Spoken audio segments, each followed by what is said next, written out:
This is a story about how a controlling and nosy HOA Karen can really disrupt people's lives. But to understand how we got here, we have to go back to the beginning. The story begins when a twin-engine Cessna touched down at 7:42 on a Thursday morning, smooth as a letter sliding under a door. I taxied past the main hangar, past the fuel depot, past the row of corporate jets that paid me more in monthly tie-down fees than most people made in a year. I parked on the private apron behind the operations building, the one I kept for my own use, and I was walking toward my truck when I saw her. Carol Henshaw, standing at the fence line with her phone up, filming. Behind her, two other board members from the Meadowbrook Estates HOA flanked her like sentries. Her husband, Doug, was holding a clipboard. At the base of the fence, someone had spray-painted a fresh orange line across the asphalt. HOA boundary, no aircraft beyond this point. I stopped walking. Carol raised her voice loud enough to carry across the tarmac. "Mr. Brennan, you are in violation of Meadowbrook noise ordinances, and you will cease all unauthorized flight operations immediately."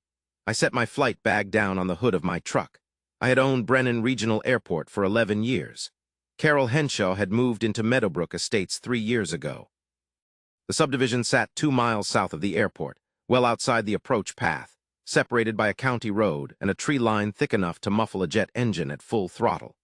Carol had made herself president of the HOA 18 months after moving in, and somewhere along the way decided that proximity to an airport gave her authority over air traffic. She had no idea that the man she was yelling at owned every inch of pavement she was standing next to. In my jacket pocket, folded twice, was a lease termination notice I had been carrying for 6 weeks. Board stamp, signature, date, legally binding, the only piece of paper that mattered. She had no idea she had just filmed herself trespassing on property I was about to repossess. I took my silence for compliance. She turned to Doug. "Get this on record, every violation, every decibel." Doug panned his phone across the apron and began narrating like a man reading a warrant. Unauthorized aircraft operation at 7:42 a.m. noncompliant noise levels. Repeated disregard for community standards. Behind them, a third board member, a woman named Janet, flinched at that. She kept her eyes on the ground. Across the access road, 2 mechanics from the maintenance hangar had stopped working and were watching through the open bay door. They knew what this was. Carol liked an audience. She stepped closer to the fence, close enough that I could see the laminated HOA badge clipped to her blouse. "I want everyone at this airport to understand something. No one operates aircraft in Meadowbrook airspace without board approval. That is not how this works." I almost smiled. I didn't, but I almost did, because her voice, that exact tone, that exact arrogance, had already been recorded more than once by the security cameras mounted on the operations building. Along with the emails sent on HOA letterhead, the photos of hand-delivered noise complaints, and a signed acknowledgement she had apparently forgotten she had signed when she moved into a house that sat on land I still technically owned under a 99-year ground lease. Every one of those items was now in a file cabinet in my office labeled in black Sharpie Meadowbrook lease violations. The file was 4 inches thick. I didn't answer her. Carol was used to reactions. Arguments, apologies, promises to stop. That was her diet. Silence fed her for about 5 seconds before it started making her hungry in a different way. She jabbed her pen toward the orange line. "You cross that fence line with another aircraft and we will have the FAA shut you down. You hear me, Mr. Brennan? We will have this entire operation grounded." Doug swung his phone to catch my face. I picked up my flight bag and walked to my truck. I know how that sounds. I know how it looks from the outside, but there was a reason I was being that quiet, and it wasn't weakness. It was arithmetic. In my head, I was running through what I had, what she had done, what she had said in front of witnesses in the last 90 seconds, and what a county sheriff would need to hear to end this at the fence line and not inside a courtroom. The answer was that I had enough. I had had enough 6 weeks ago.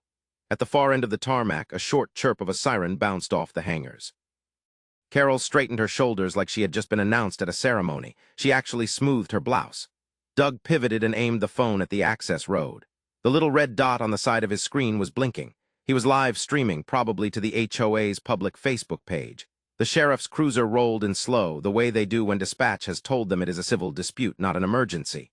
Carol started waving it in like a traffic controller. "Right here, deputy. Right here."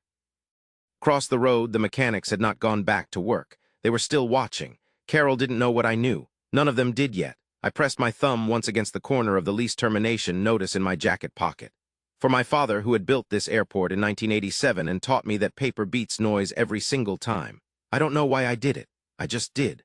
The cruiser pulled up to the fence line, idled for exactly 1 second, 1/2 breath.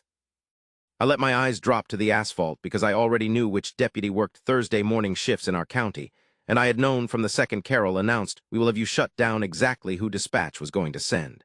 The cruiser door cracked open. Carol's grin stretched wider.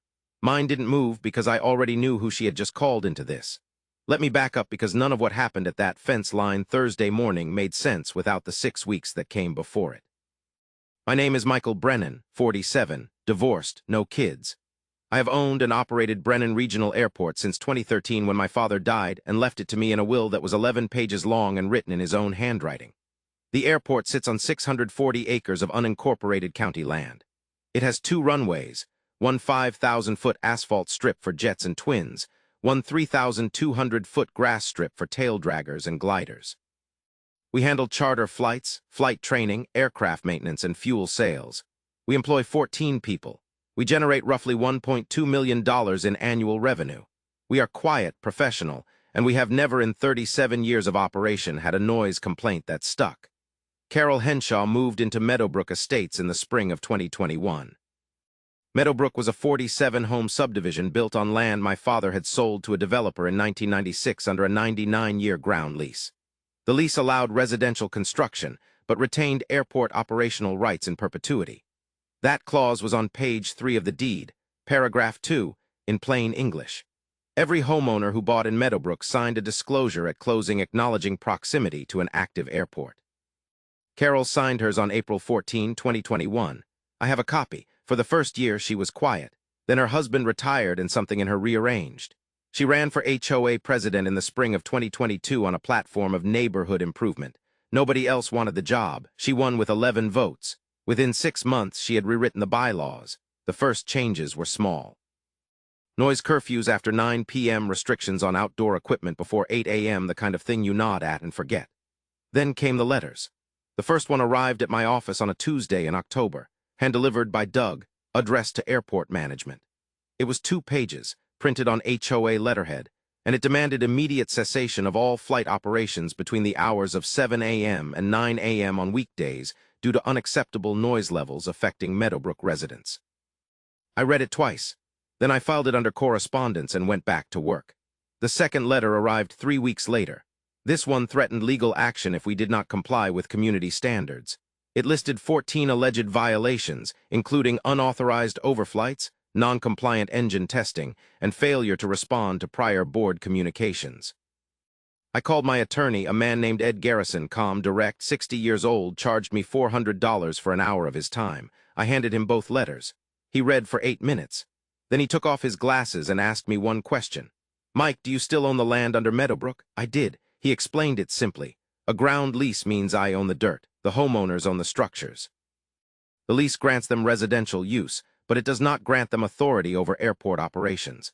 Any attempt to restrict my business based on HOA bylaws was legally meaningless. He told me 3 things. Respond in writing once, stating that the airport predates the subdivision and operates under county and FAA jurisdiction. Do not negotiate. Do not acknowledge any authority the HOA claims to have over flight operations. And document everything. I drove back to the airport with Ed's letter on the passenger seat and sat in my office for 20 minutes without moving. I thought about my father. He had built this airport with his own money, his own hands, on land he had bought in 1987 when it was nothing but cornfields and county road.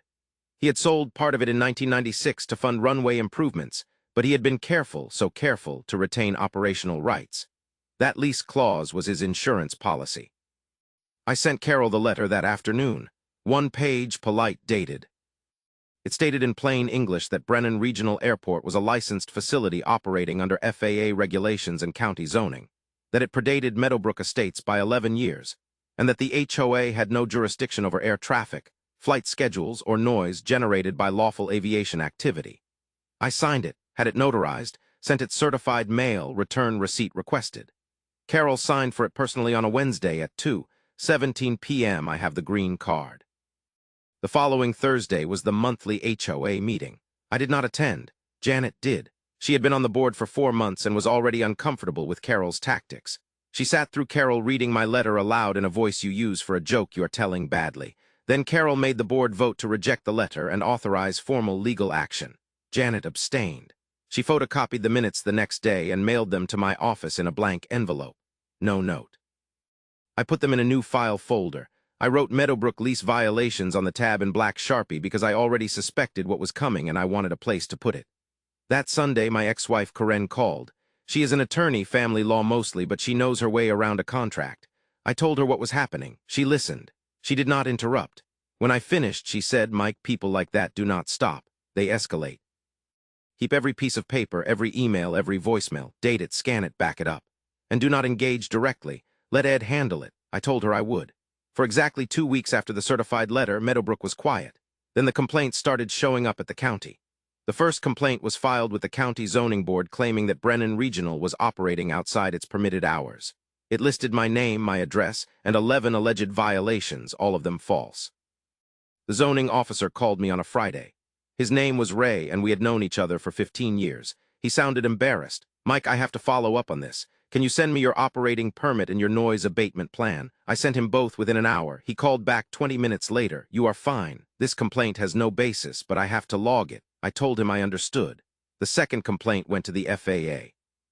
It claimed that Brennan Regional was conducting unauthorized commercial operations and posing a safety risk to the surrounding area. The FAA sent an inspector. He spent 3 hours on site, reviewed our logs, our certifications, our maintenance records. He found nothing. He told me off the record, "Someone is wasting our time and yours." The third complaint was filed with the county sheriff. It claimed that aircraft from Brennan Regional were conducting low-altitude harassment flights over Meadowbrook Estates. The deputy who responded was a man named Kowalski, early 50s, professional, thorough. He took my statement. He reviewed the flight logs. He looked at the approach path maps. Then he said, "Mr. Brennan, I will file this as unfounded, but I would recommend you start documenting these complaints.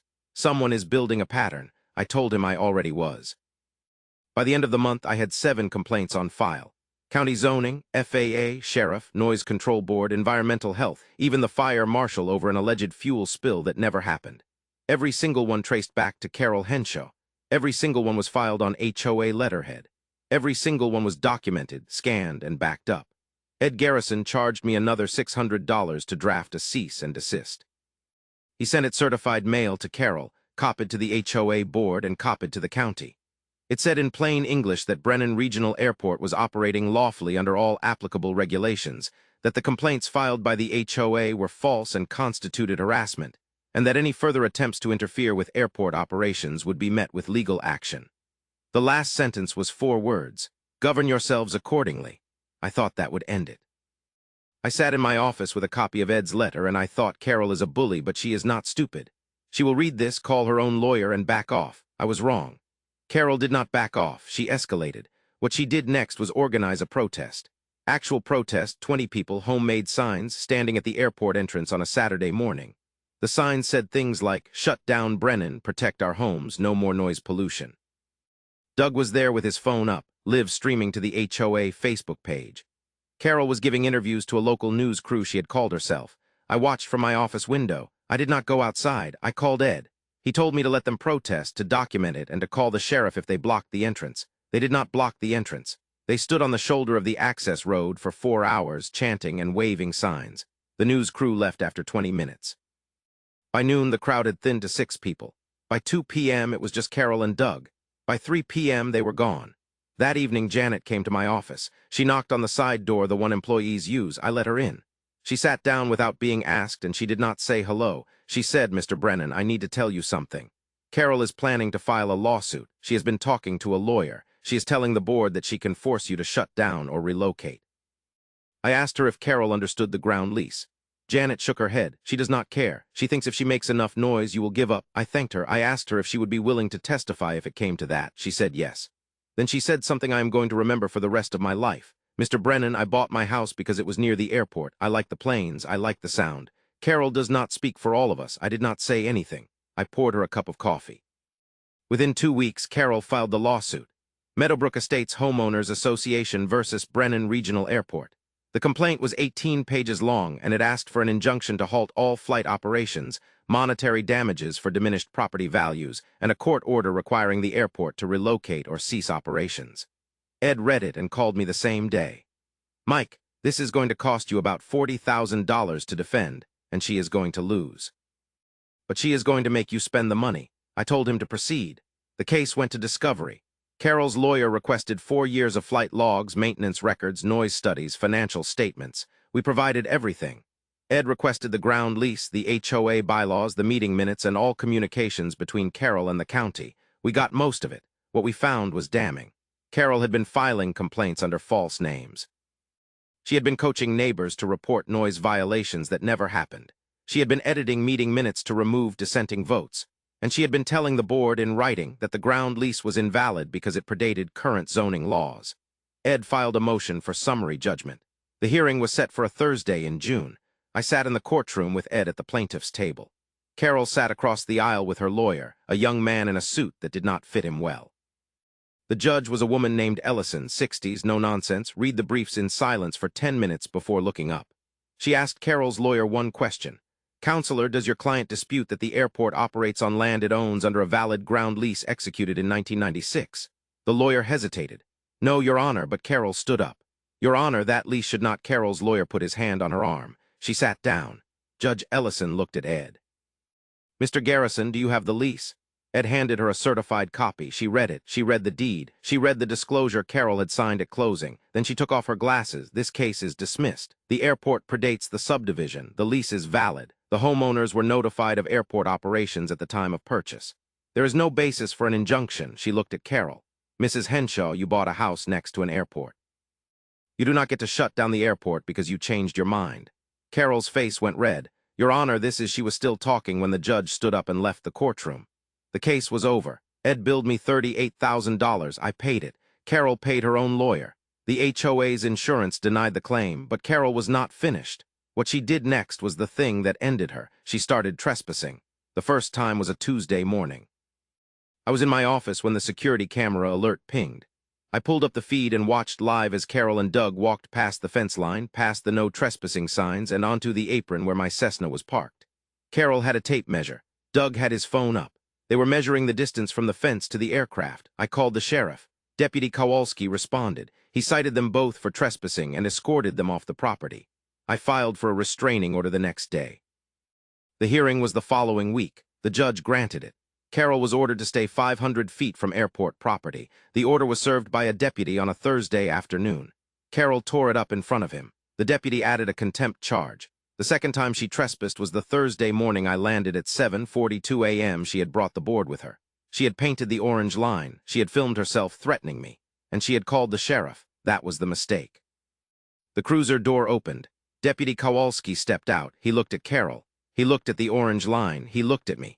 Then he walked over to the fence and he said, Mrs. Henshaw, you are in violation of a court order. You are 500 feet inside the restricted zone. Carol's mouth opened. Kowalski took out his notepad. Ma'am, this is private property. You are trespassing. You are in contempt of a restraining order and you just filed a false police report. I am placing you under arrest. Carol was handcuffed on the tarmac. Doug filmed the whole thing. Janet stood 20 feet away with her hand over her mouth. The mechanics across the road were watching. One of them was smiling. Carol was charged with trespassing, contempt, and filing a false report. She pleaded out 3 weeks later. She paid a fine. She was removed from the HOA board by a recall vote. And 6 weeks after the arrest, I received a call from a real estate agent. Carol and Doug were selling their house. They were moving out of state. The for sale sign went up on a Monday. The house sold in 3 weeks. I never saw her again. The ground lease is still in effect. Meadowbrook Estates is still there. The new HOA president is a retired pilot named Sam who waves at me every time I fly over. The airport is still here. The runways are still open. The Cessna is still parked on the apron behind the operations building. I still fly every Thursday morning. The restraining order is framed in my office, not as a trophy, but as a reminder that proximity does not equal authority and that the worst bullies in this country are the ones who never bothered to read the paperwork they were fighting. Janet still lives in Meadowbrook. She waves when I taxi past. The orange line is gone. I pressure washed it off myself the Sunday after the arrest. It came off in one pass. The lease termination notice is still in my jacket pocket. I never had to use it, but I carry it anyway because some papers you keep, not because you need them, but because they remind you that you were ready. My father built this airport in 1987. I have owned it since 2013. Carol Henshaw tried to shut it down in 2023. In the end, she never got past the fence.